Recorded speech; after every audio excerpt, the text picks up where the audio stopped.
Pernah kepikiran nggak, kenapa ya ada merek yang kayaknya abadi banget, sementara yang lain, ya hilang gitu aja? Ternyata rahasianya itu justru kebalikan dari apa yang dipikirkan banyak orang. Hari ini kita bakal bedah tuntas rahasia itu dipandu oleh para maestro pemasaran Al dan Laura Ries. Oke, coba kita berhenti sebentar di sini.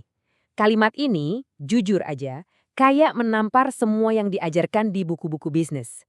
Masa iya, jadi lebih kecil itu malah bisa bikin kita jadi lebih kuat? Aneh kan? Yuk kita cari tahu kenapa ini bener banget. Nah, biar kita benar-benar paham sama kekuatan kutipan tadi, kita harus mulai dari dasarnya dulu. Kita perlu bedain dua hal yang sering banget dianggap sama, padahal beda banget, yaitu sekedar jualan sama benar-benar ngebangun sebuah merek. Gini deh, menjual itu ibarat lari sprint. Tujuannya ya dapat duit hari ini, detik ini juga.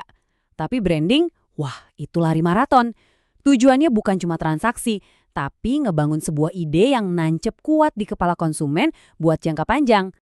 Jadi, ini dia poin paling pentingnya. Lupain dulu soal logo, lupain soal produk. Merek itu pada dasarnya adalah sepetak kafling di dalam pikiran pelanggan. Dan kafling itu harganya nggak ternilai. Dan ini membawa kita ke hukum abadi yang pertama. Jujur ya, pas pertama dengar, ini kedengarannya salah banget. Sebuah paradoks yang justru jadi kunci kekuatan branding. Inilah yang disebut hukum penyempitan.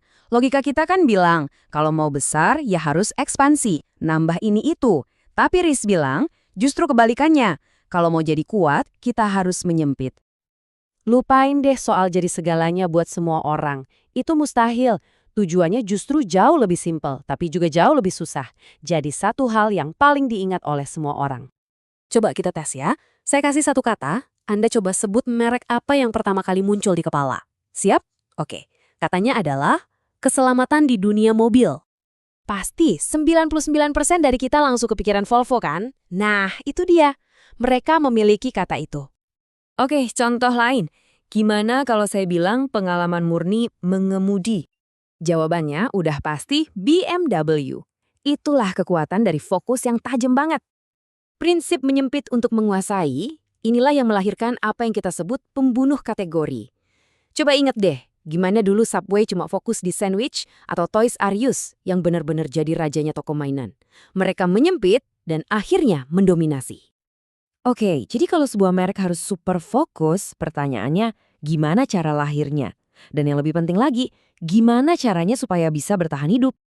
Bayangin deh, siklus hidup merek itu kayak roket. Peluncurannya, kelahirannya, butuh ledakan energi yang dahsyat. Nah itu dari publisitas. Begitu udah sampai di orbit, udah dewasa, dia cuma butuh dorongan-dorongan kecil dari iklan buat ngejaga posisinya. Ini yang sering salah kaprah. Merek-merek raksasa itu mereka nggak lahir dari iklan jutaan dolar. Justru mereka lahir dari sesuatu yang nggak bisa dibeli. Sebuah cerita yang keren. Cerita yang bikin media pengen ngeliput mereka. Gratis. Nah, kutipan ini keren banget buat ngejelasin fungsi iklan. Iklan itu bukan senjata buat nyerang dan ngerebut wilayah baru. Bukan. Iklan itu tameng. Fungsinya cuma buat mempertahankan wilayah yang udah kita punya. Tapi ironisnya, bahaya terbesar justru datang pas sebuah merek lagi di puncak-puncaknya.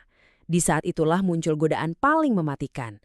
Godaan buat ngelupain hukum yang pertama tadi. Inilah yang namanya jebakan ekspansi. Demi untung sesaat, perusahaan nempelin nama merek mereka kemana-mana. Mungkin kelihatannya berhasil di awal, tapi dalam jangka panjang, ini sama aja kayak resep bunuh diri buat merek itu sendiri. Mau bukti nyata yang menyakitkan? Lihat kasus Crash. Dulu mereka itu rajanya pasta gigi, nguasain 36% pasar. Gila kan? Terus mereka mulai ekspansi, ada lebih dari 50 jenis produk Crash. Hasilnya, pangsa pasar mereka anjlok ke 25%. Mereka justru melemahkan diri mereka sendiri dari dalam. Sejarah itu penuh dengan korban-korban jebakan ini. Coba deh bayangin, minuman anggur merek Harley Davidson atau popok bayi merek Kleenex. Aneh kan? Inilah yang terjadi kalau merek udah nggak fokus. Ketika kita mencoba jadi segalanya, akhirnya kita jadi nggak berarti apa-apa. Dan semua ini pada akhirnya membawa kita ke satu persimpangan jalan, sebuah pilihan fundamental yang bakal nentuin nasib setiap merek. Pilihannya cuma dua, dan jelas banget. Apakah kita mau memerah merek kita, ngejar untung cepat hari ini tapi ngorbanin masa depan? Atau kita mau sabar membangun merek itu, menyempitkan fokus buat menciptakan dominasi yang abadi? Dan pada akhirnya, Ini pertanyaan yang harus kita renungkan. Apakah merek Anda sedang dibangun dengan fokus untuk hidup selamanya, atau justru dilebarkan untuk mati perlahan?